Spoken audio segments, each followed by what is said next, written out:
qualified, doubly qualified, and You're in. yeah. That's anything else? Do you need Oh, my that's all. driver's That's license? all I know. We're good. Okay. Um, I hear an echo of my voice. Yes. Marlene, do you have headphones on? Yes. Yes. You do. Is anyone not wearing headphones? Let me try this. I'm not wearing headphones. I have AirPods, if that would Say, be. and I have the echo cancellation on her. Um, Imani. do Trying you to see want where is it Imani coming to from. try the Let, AirPods? Blue sky thinking in terms of what podcasts might evolve into in 10 years. So thinking about podcasts as a tech bound medium and understanding that our tech is shifting really fast, we wanted to think through how that would impact the future of digital audio narratives like podcasts. So part of that means, what is a podcast? Does the definition change? And part of that is like letting that be very flexible and imagining that a podcast might be a live stream of your best friend's thoughts, or a podcast might be, you know, an AI of your dead mother's voice or something weird like that. So we're doing kind of that inquiry of what might a podcast evolve into in 10 years. And this has taken all sorts of little we veer off the path a little bit and we explore these little vignettes of what might that look like. And in episode 3, which you all listened to, it kind of looks like we were looking at TikTok sort of as the competitor for people's attention, as like the TikTok supremacy is real. Why do people love this? And we're sort of positing that people kind of love it because the audio memes are really addictive, right? It's got really good audio for some reason. And what is that reason? Can we dig into it? And then we also looked into spatial audio, as you know. So one of the first questions that I'm going to ask is,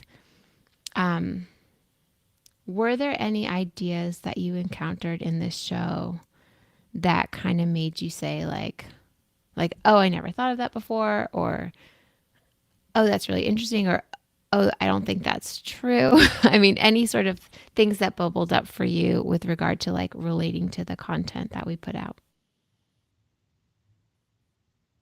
And feel free to jump in. I mean, if anyone has a thought. It would be helpful for me when I'm editing this after the fact if you could just say your name before you jump in. I'll jump in. I'm Marlene Sharp. Um, I thought it was really interesting in the episode the way it, the discussion was characterized as audio memes, but it seems like audio memes have been around for a really long time, just called different things. And one of the things that I started to think of immediately is the Wilhelm scream. I'm not sure if you guys are aware of that, but Very much so. but I was thinking maybe that could be considered one of the OG memes and still going around, but it was perpetuated in more old school ways. Like just it was almost like an inside joke, and then I don't know. There are other things, and then I googled the Wilhelm scream, and on Wikipedia they characterize it as stock audio. So I thought that was interesting. Like it what I don't think it was ever intended that way. It was just something that caught on. So I guess one person's meme is another person's stock audio. The more things change, the more they stay the same. Right, right. Casey, Imani, what did you guys think about that particular aspect of the show?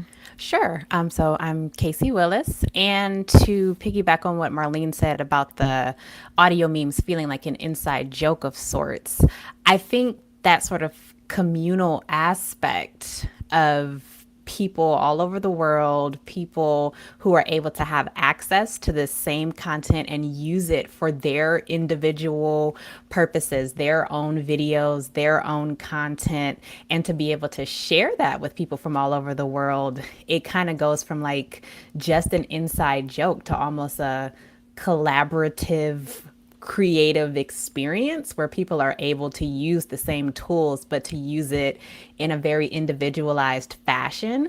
And I think that, you know, despite the silliness of a lot of, you know, TikTok memes, or even the reminder that a lot of the audio memes came from Vine, which is like, oh wow, I guess I have heard these before, I guess I do remember this, is kind of like just a reminder about how the creative nature of audio can be communal and can now be accessed by anyone. Anyone can use these sounds and design a story. Anyone can use these sounds and place them into their podcast, into their video, and it can become a new creative experience. So I think it's actually really empowering, even though they're oftentimes very, very silly. That's beautiful. Yeah. What do you think? Yeah, this is Imani. I think I was taken by sort of the expert high level opinion on these things, just some of the terminology behind like why our brain is a pleasure seeking center and loves these things. And as much as I'm a bit of a linguistic nerd, I'm like, I don't want to know this. Like, I don't want to feel like I'm getting got. I just want to like dig into the TikTok ASMR or think this is cool and like stick with it. And I also think a part of it that was surprising is you know, talking about like the 9-year-old daughter that is just spilling into her life and like what she does. And I think there's a whole generation of where a lot of the news and information they get will be audio first because they're listening to TikTok specifically, not even podcasts. So I just wonder how that translates as they get older and it grows, or if they're in sort of traditional education and have to also prioritize words as well. Yeah, that's interesting. So were you saying that sort of like the academic lens on how a meme works was like not something that you wanted to dig into? Right. I was intrigued by it, but I always like to feel like I already know. Like I'm in the know. I Right. know this is working on me, but it just feels weird. I want to stop the conversation for a second. Ask Josh, how can I get Angie's trying to get in and she's kind of lost. I need to send her the link. Trying Um, to find it quickly in a rush. Um, it's a good question. If you go up towards the oh wait. upper left corner, there's like the invite people. Do you see that? Okay. Yeah, hold on. I got it. Yeah, that should work. Hopefully she'll join us in a sec. Um, I was interested in something that Casey was saying about how well, first of all, who here uses TikTok? Anybody? No. Imani does. Okay. You were talking about how something like it goes from being an inside joke to being like almost like a widely known or communal inside joke, or the community can get bigger because they all know the joke. Um, is there something about that or where do you think that takes us in terms of like shifting culture? That's a big question. That's a big question.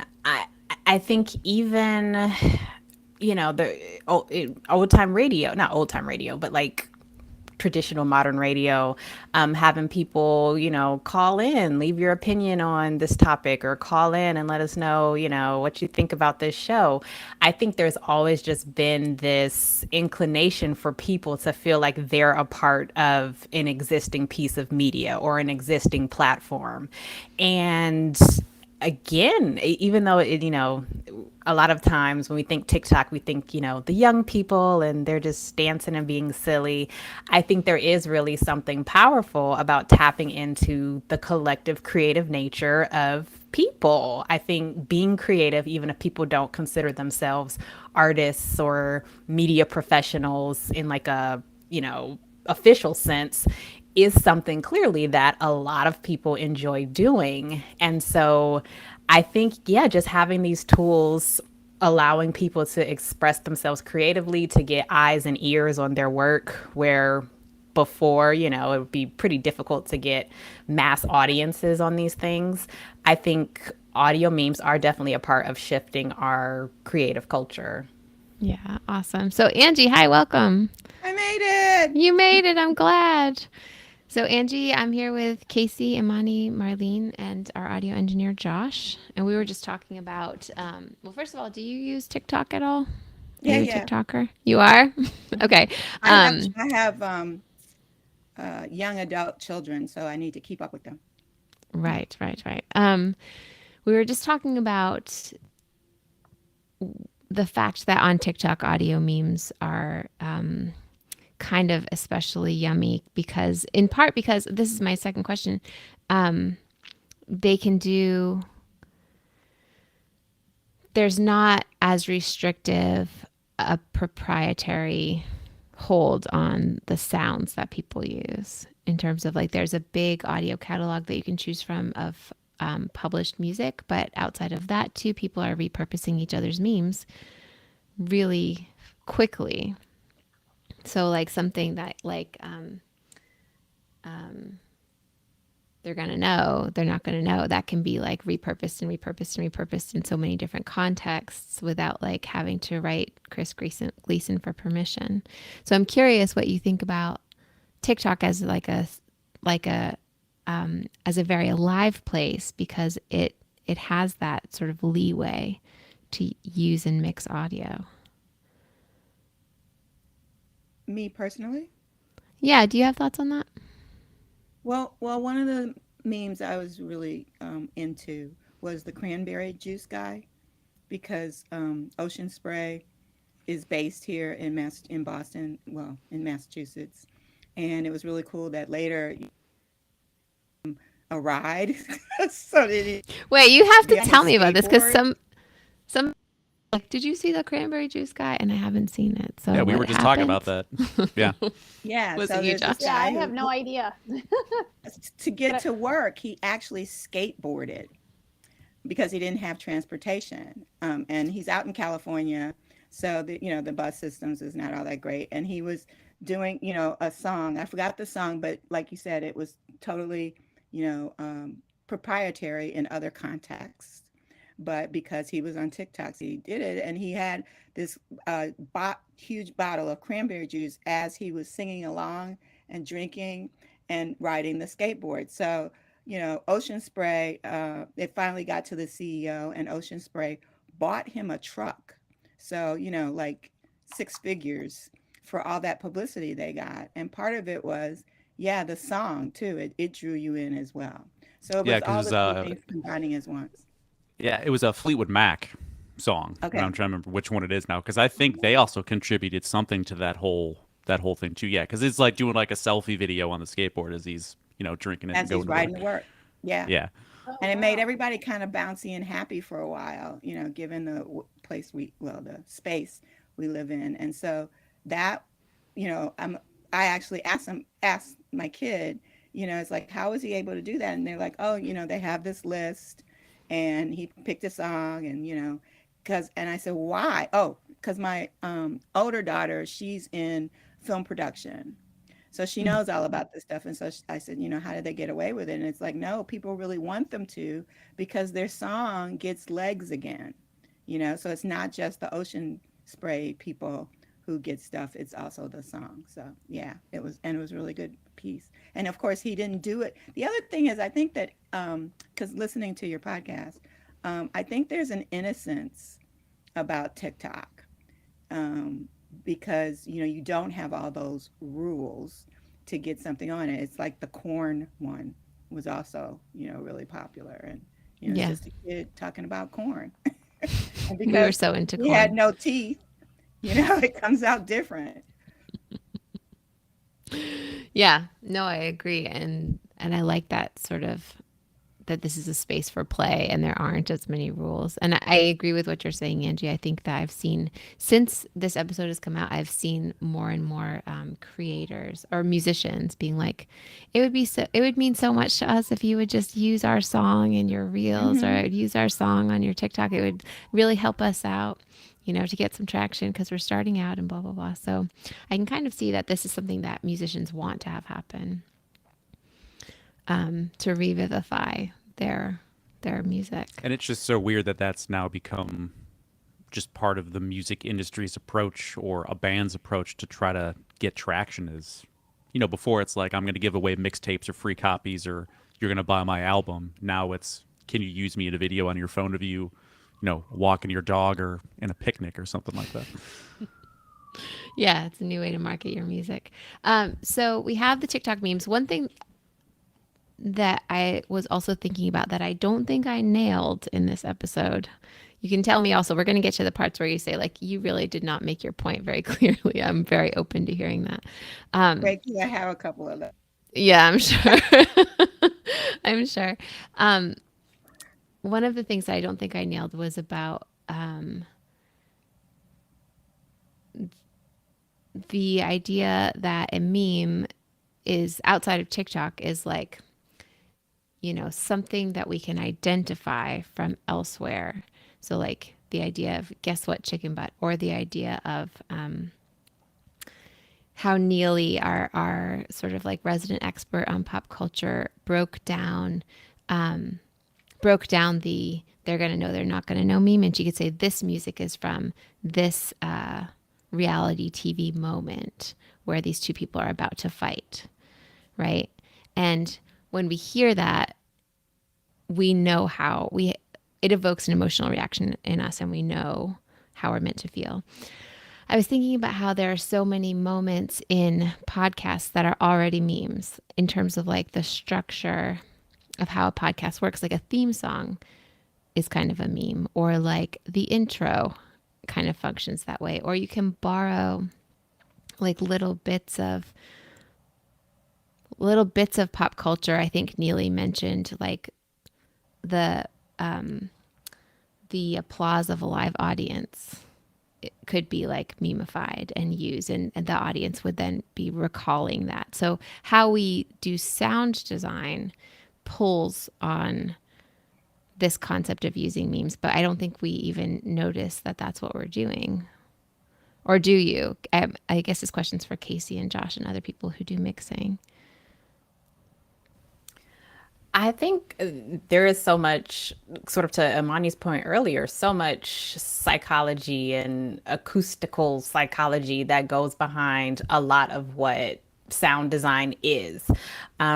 There are intentions and intentionality behind a lot of the things that designers do.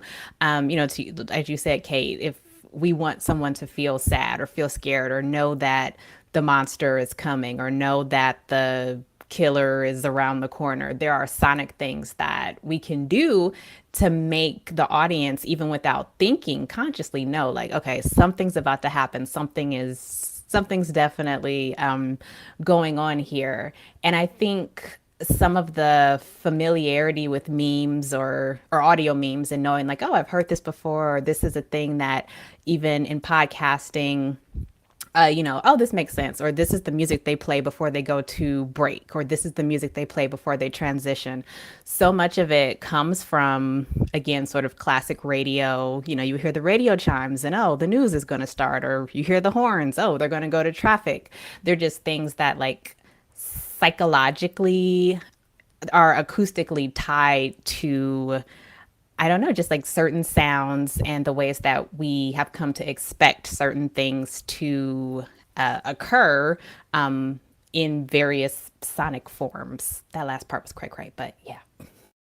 No, Yeah, that for was sure. really clear. Because it's a lot of that's just based off of like musical motifs is a big part of that too. So your Jaws, da da da da. So you obviously are aware of what's happening when you hear that. So it's that identifying marker where you can delineate the regular action versus something specific is about to happen. And I also look at stuff like when it comes to horror, when you get your of course, and I'm forgetting the director's name now. It just fell out of my head. But Hitchcock it's yes, and thank his you. Psycho. Yeah. Exactly. It's a lot about it's exactly, and it's a lot about Mhm. sonically what's going on off screen is what is also help creating that tension and is like a 13th character, if you will. But yeah, I totally agree. And as you guys were talking about that, I immediately thought of I never thought of a meme being a motif that you just repurpose in a different context every time.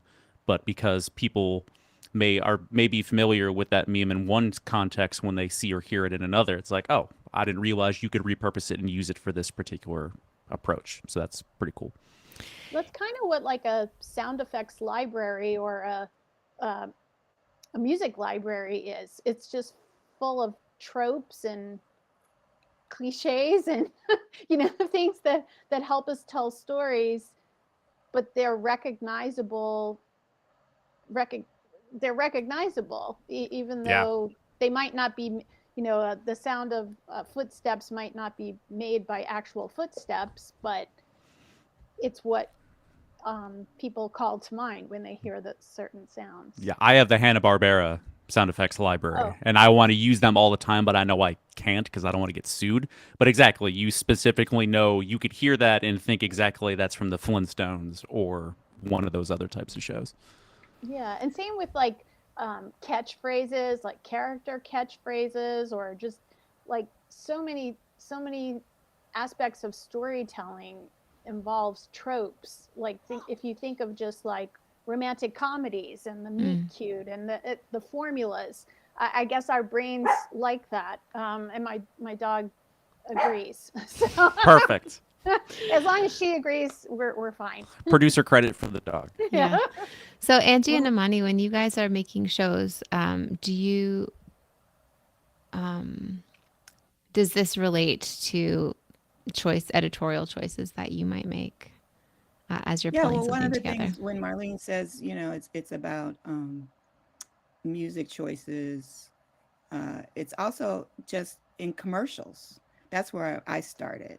And so, the whole thing was the jingle, right? Because the original uh, platform was radio, like Casey said. And so, I was on talking to tweeting, yes, but also twittering because it was a conversation.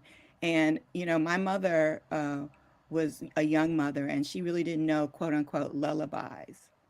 And so she sang to me commercials. And so even now, when I hear the Bosco commercial or, Captain Crunch or something, I feel sleepy because it goes back into my head that, oh, this is such a comforting sound, because it came out of my mother's voice. And even though it's a different voice, it's like I recognize the rhythm and and just the sound. And I feel sleepy. So That is that's such a great my favorite example. I love stories. it. That's so good. Imani, do you So have it any thoughts? started, so much earlier with sound because that's the first thing, now they say to sing to your baby while it's in the womb, and talk to Right. your baby while it's in the womb. That's the first thing we do. We come, we mature, I guess, or use or have access to is sound before sight. Yeah. That's interesting. That reminds me of like Baby Einstein and Baby Prodigy, like those apps and things for infants to make them smarter and more aware of things when they're babies, Hmm. and then they grow up. It's ingrained. Imani, do you have thoughts on like sort of like that borrowing or repurposing of like I want to say memes, but like commonly understood sounds for different purposes? Yeah, I think this is an interesting question for me because I try to work pretty directly with the narrative side of podcasts, not necessarily sound, but I will say that beyond repurposing a sound, I think I'm more usually repurposing a feeling where I'm like the theme music for my latest podcast was original. Like I commissioned it. I told them what I wanted to sound like because I knew what my audience would be used to hearing, and I wanted to like just cut through to be like, this is for you. But I also do think that in maybe journalistic endeavors, a blind spot that we can have is if we take like the TikTok terminology or the internet terminology and just use it, assuming everybody knows it, and then that can lead the conversation without like going back to the original. So I think at this point we kind of can't help but repurpose, since so much of our natural communication is relying upon all these terms. But I do worry, like when we read things 10 years from now, I'm like, will we even be able to discern what that headline meant? Because so much social media reporting is like, I saw one where it was like, oh, the no bones pug is dead, and I'm like, we're not gonna know what that means. I barely know what that means now. So I think I'm concerned in like the loss that happens in information sharing when we make these shortcuts that's very narrative driven or audio driven. That's true. It's like it creates an in group, and there are definitely people who are in the out group. So one question I had is, did this did this episode spark any ideas for you that would be actionable ideas, where you'd be like, you know what I'd love to do? You know how I want to borrow from this or repurpose something, or think about this in my own work? Was there any, did any of you have a moment like that? And it's okay if the answer is no.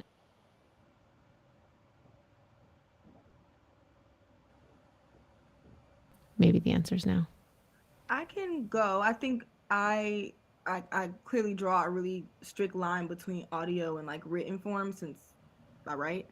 But I do feel like for my musician friends who are trying to get plays on TikTok for things or making songs just to like feed that need, I am, a part of me is like, y'all should be on it so then it can just grow beyond what you want it to. But then the other part of me is like, people repurpose it for the most mundane things that, like, do you really want your most beautiful work to be on TikTok before the album if it's going to end up just being like a cute cat dancing to it? Like, do we care? So I think that is my holdup. And then also just, I think I'm very committed to longevity, and I talked to somebody who is like a A&R at Spotify, if that's a thing, whatever. They work in the music department, and they were talking about how all these labels get TikTok artists and literally don't know how to grow them. They don't know what to do with them because they're like 15 and they were in their bedroom making music, and now you want them to be a touring artist, and that's just not what they can do. So I think those are the thoughts that come to mind. So it's more of like for the future of audio as a whole, but not necessarily a takeaway for me in my practice. Okay, cool. Any other Yeah, my thoughts? thing is that I just want to be a creator. And if you continually borrow, you're not creating. So my first step is always to create and then see whether borrowing will enhance what I've created. And how, may I ask you, like, when you're creating, how do you source that raw material? Is it usually from outside of you, or is it usually from inside of you? Yeah, I taught this class on Saturday to a bunch of people out in LA about how, and this is connected to what I felt wasn't as strong in the episode, was that I'm really about structure. Because I started as an engineer, and back when those were real. And what I tell people is that, you build a story like you build a puzzle. And where you should start are with the four corners. And most people have a default corner where they always go. And then later they kind of build out from that seat. And my default corner is always sound. It's I hear my characters talking to me. And once I get the dialogue down and figure out who's talking and more of the character, and then I branch out into place, and between character and place is where you get sound, because it's like um, the easiest one is, snow crunching, and it's like, okay, we know the snow is crunching, but who's doing it? Where are they? All those kind of things. That's great. Thank you. That's really beautiful and I don't know, like a tangible image. Um, so let's jump to on the topic of audio memes. Was there stuff that you were like, this is not connecting for me? Why are you talking about this? Shut up, Kate. Please end this show. I mean, or any of those types of feelings. I didn't have strong feelings like that at all, but I I come from a background of working with a lot of big brands where a lot of iconic intellectual properties and people being precious about those IPs. And I felt like there might have been a little bit across the board with all the guests, a little bit of naivete about intellectual property ownership and fair use, fair use, and parody, tribute, uh, homage, whatever you want to call it. And so after getting my hand slapped many times in the world in which I've worked, I feel like, and also I worked I cut my teeth in business and legal affairs at Disney. So I do have kind of, I'm not a lawyer, but I was a legal assistant, and then you get your hand slapped enough times, you learn quicker. But Yeah, tell but me yeah, more. So like we did play some songs. Was that like you yeah. were just like, do not Yeah, play those? basically, so Yeah. the last place I worked where clearances for various things, visual as well as audio, was top of mind. I worked at Sega. I worked on Sonic the Hedgehog. I was brought in as a producer for second season of Sonic Boom, but then ended up working on a ton of other stuff. And I sat next to our community manager for a year and saw all manner of fan art, fan fan fiction, fan stuff. And our community manager is a brilliant creative, and he knows how to he knew how to speak to the fans and everything, but it was a constant struggle between him and business and legal affairs as to what kinds of things were happening in pop culture that he could reappropriate for our daily posts on Twitter or what have you. And then also our writers on the TV show would want to do a lot of what they would call parodies and tributes, and they'd say, "Well, this is a Michael Jackson tribute, so we can do it because we're not insulting him." Well, the Michael Jackson estate might feel differently about that. It doesn't really. There's not a law like if you're being nice to somebody, you can use their IP willy nilly. It's like you have to pay for it, or you have to get it cleared or get permission and so forth. Right. So And another, that's a really good point. And another question that I had as I was putting the show together is like, artists should get paid. And I believe the artists should get paid. And so I felt actually a little bit maybe like pulled in two directions, or like mm-hmm. my allegiances were bifurcated in presenting this because I do think that the sampling of like the early hip hop era was a very rich and beautiful time and made some really incredible stuff.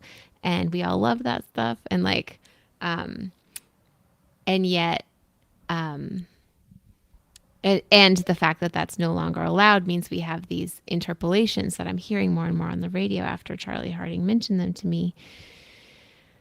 And so it's just like really functionally changing how music gets made. But at the same time, artists should get paid. So I don't know if anyone else had sort of thoughts about that or like came down in a different place than where we ended up in the show. So, like I said, I the structure, and so I felt that you didn't need as much of that to prove your point. And there were other places where I'm like, oh, I wish they had stayed in this moment longer. So instead of coming at it from, we shouldn't use it and artists can get paid. I mean, some of these topics within it, it's like you veered, back and forth when the the conversation about use rights is well trod, right? And instead, I was looking for you to go longer on a path that didn't need that.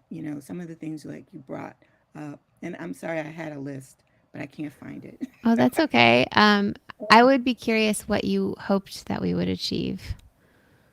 Like Well, no, it's not what narrative path you wish we had stayed on. right. Exactly. Which way I would, I wish that you had spent more time on. So, anytime that you had a specific sound, um,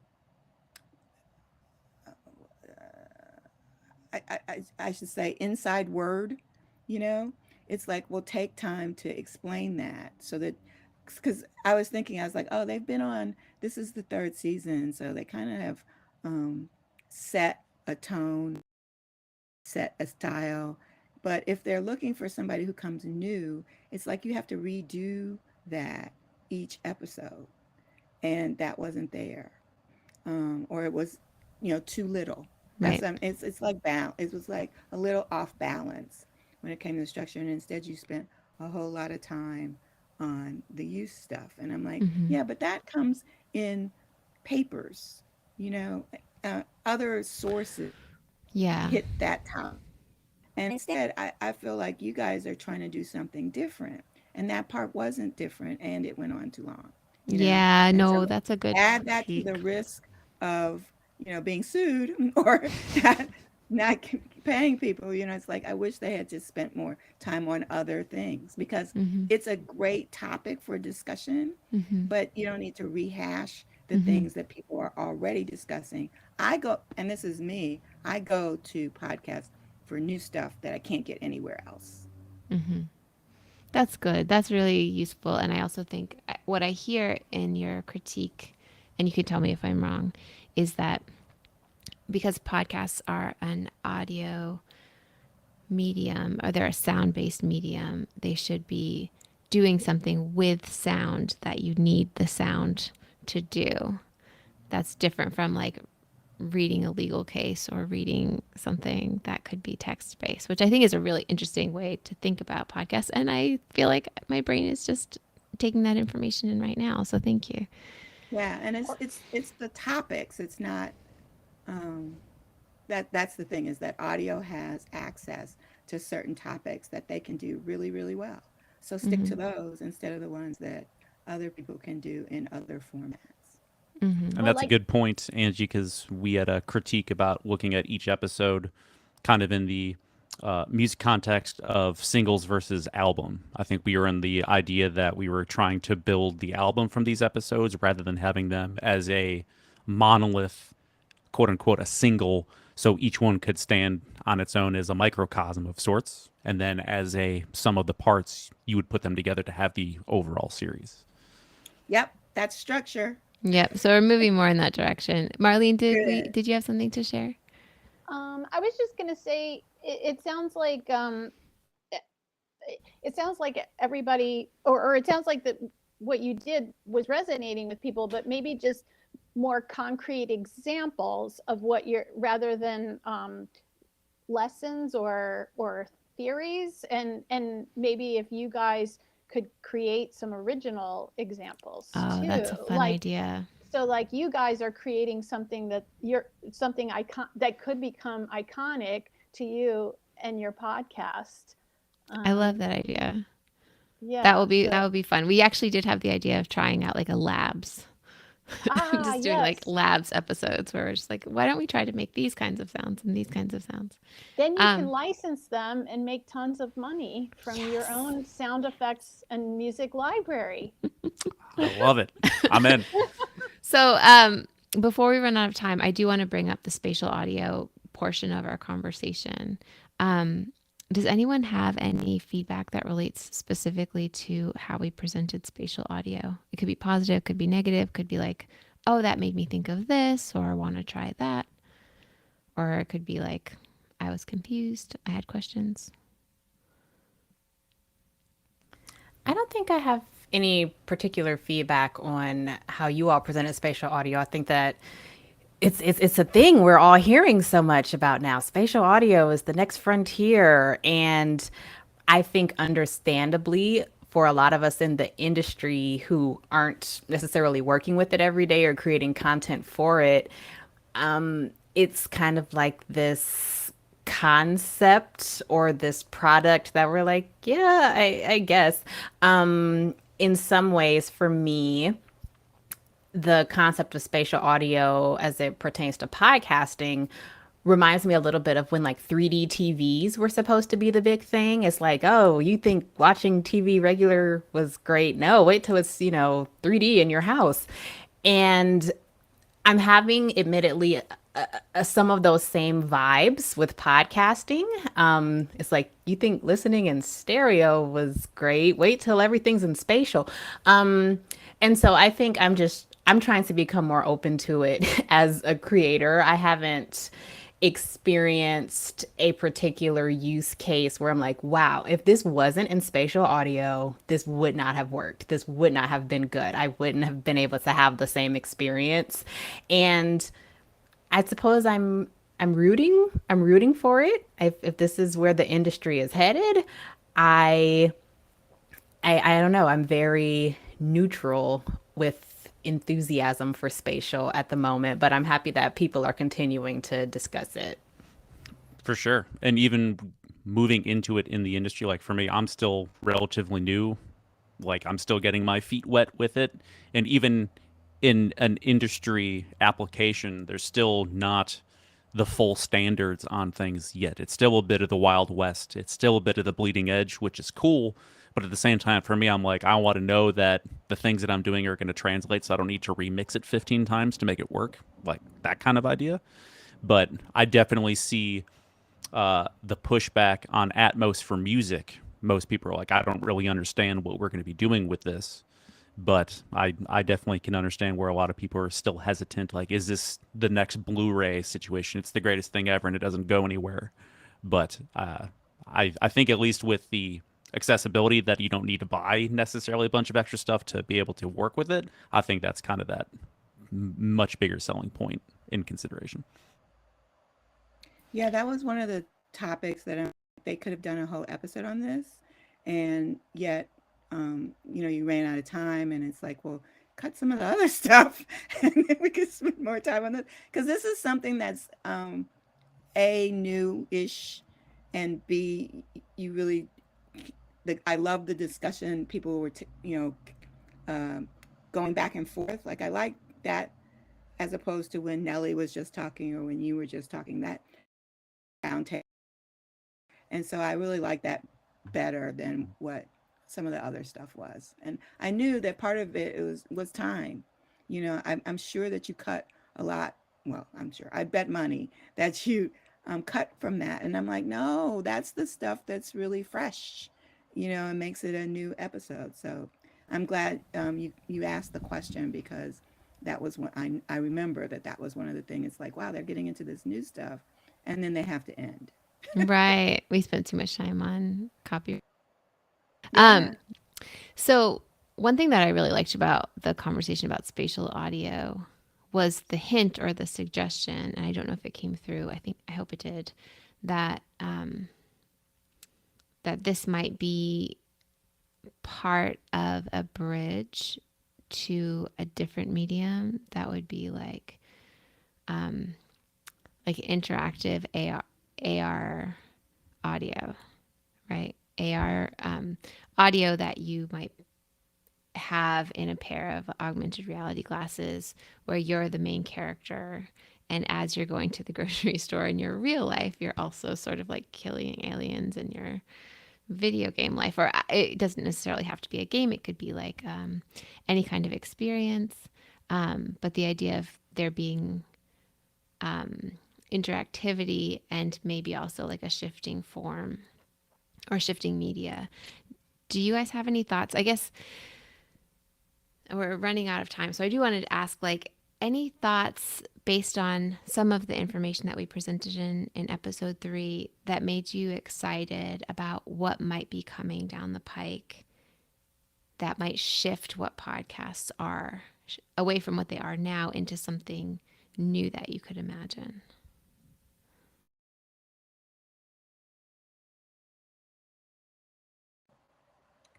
Well, since I live in Boston, down the street from MIT and the Media Lab there, I was just wondering, when or have you gotten hold of any of the experts there? Because they are fascinating as well. And most of the time, until they have an announcement. And so that's something I was thinking about as I was listening, because the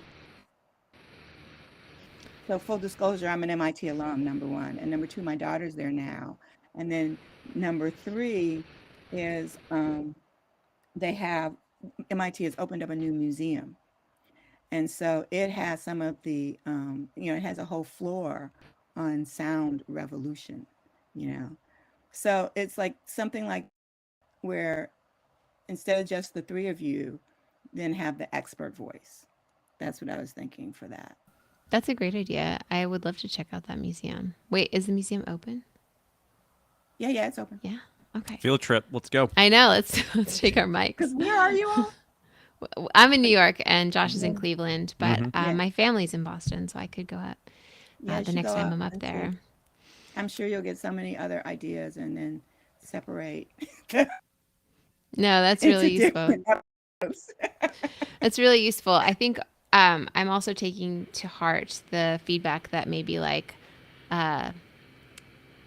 immersive audio or spatial audio was sort of wedged too tightly into this audio memes episode. And part of my thinking was we only have 6 episodes, but I should have saved it and trusted that we could have made a 7th or an 8th or a 9th or a 10th and then put it there. Don't you decide how many episodes you have, or did somebody else decide it? Somebody else decides it. We're working with Podfly, who is our employer, to put this show together. And Podfly is a production company. We work for them, so we make all kinds of podcasts through them. But this is part of a project for them that we've really enjoyed doing. This is my favorite channel. Of sorts, yes. Maybe we could revisit and do another full episode on it. We could. Is there anything else that I haven't asked you or that hasn't been formatted as a question, but you really came here hoping to be able to say that thing? Like you really want.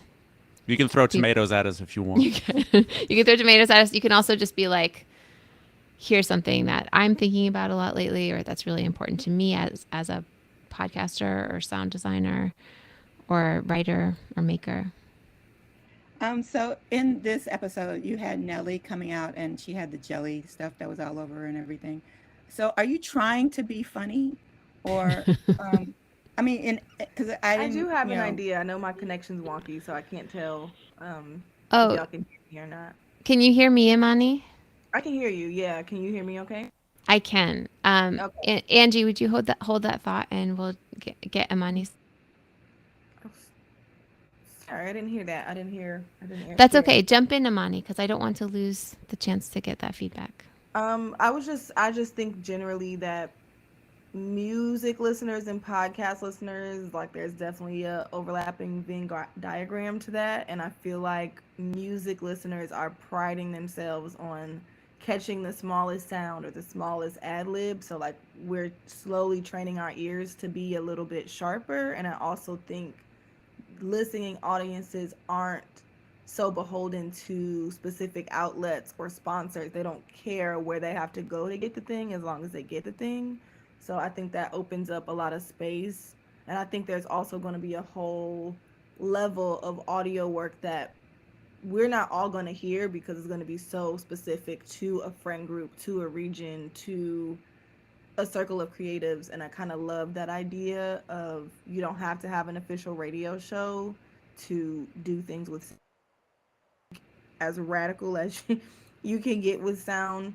That's how you'll stand apart. But I think we're slowly going to get out of the formula of what is a podcast and what is radio and what is an audio meme, because we're all just on our phones and it doesn't matter.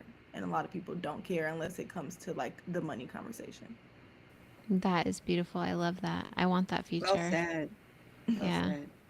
So Angie, you were talking about our intro about Neely With Nelly Bot coming, yeah, and Nelly bot. That's Neely when, yeah, blowing up Neely Bot. I right. think I I have no defense for what we made in that moment, except to say that in episodes 1 and 2, we had this fictional subplot that I could no longer work with. And so I, instead of just discarding it like I ought to have done and being like, hey guys, we're just doing a straight podcast now, pretend we didn't invent a fictional subplot.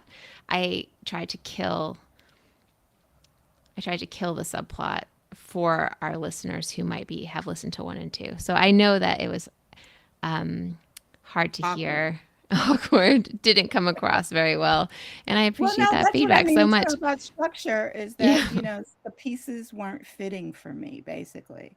So I could see your puzzle pieces, and each little piece, could could each little piece on its own work. When you put it all together, it was like, oh no, I really want to turn this off, but I'm being paid to listen into it, so I want to, because it just seemed disconnected, the pieces sometimes. And that was one piece where I'm like, why is that there?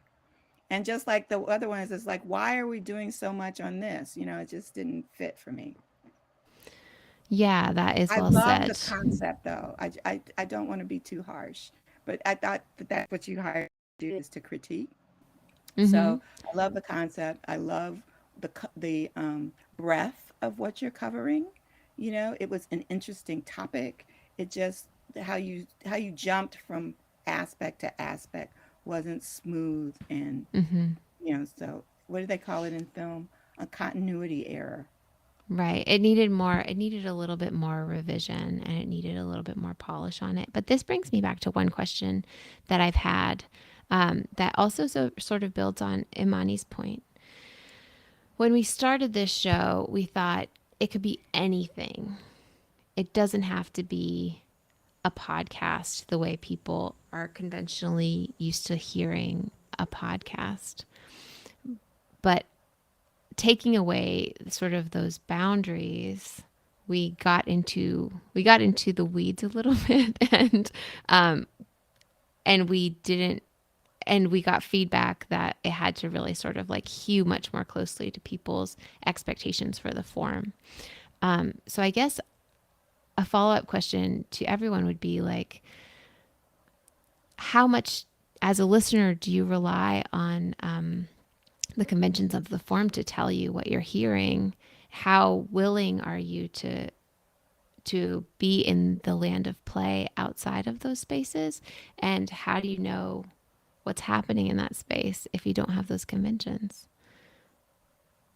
I think that's a really good question. And the tricky thing about the audio space is you do sort of need to leave some breadcrumbs, some way for people who are listening while they're jogging or cleaning their house or not paying full attention to a particular narrative so that they can still kind of know where they are. Unlike if you think of experimental films where it could just be a bunch of random images and glitches and you may not know what the story is, but you can kind of see and interpret what's happening with your eyes. With audio, I think our challenge and our job is going to be to not just keep doing the same things over and over again, to not do the same structure, to add some flavor and some color and to play with form and structure, but finding that sweet spot between innovation and making sure no one feels alienated. Listening to an experimental album of just like glitch noise isn't going to create the same sort of storytelling moment as, seeing something like that. So I think it's a challenge that we're going to be trying to figure out probably our entire careers. Well, I was born before podcasts, right? So my thing is that it's okay to say I'm going to play with form, as long as you tell that's what you're doing, and then come up with another label for it. Because yes, when you say you're a podcast, that sets expectations, and when you don't fulfill those expectations, your audience is disappointed. So it's not that you have to adhere to the form.